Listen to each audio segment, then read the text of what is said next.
Kryetari i Partisë Demokratike Sali Berisha, gjatë mbledhjes së grupit parlamentare, cilësoi raportin OSBE Odirit mbi zgjedhjet e 11 majit si më damkosësin në 33 vite. Sipas kreut të opozitës, pavarësisht përpjekjeve të kryeministrit Edi Rama për ta bllokuar raportin në fjalë, nxori në pa farsën elektorale të 11 majit.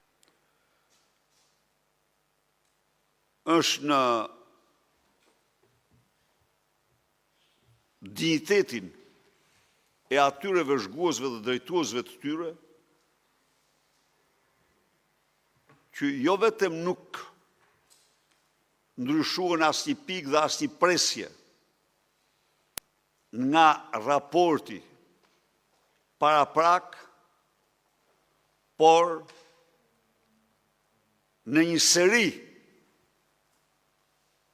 çështjesh renditën shumësi fakte të shumta dhe të dhëna me të cilat i dhanë përgjigje përfundimtare Edi Ramës, që u thoshte ku keni fakte ju për të provuar këto që keni shkruar.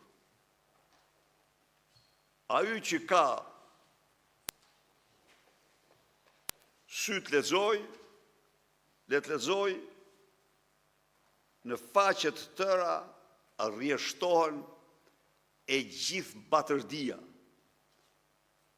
zgjedhore, jo në një apo dy rrethe, por në shumicën e qarqeve të Shqipërisë.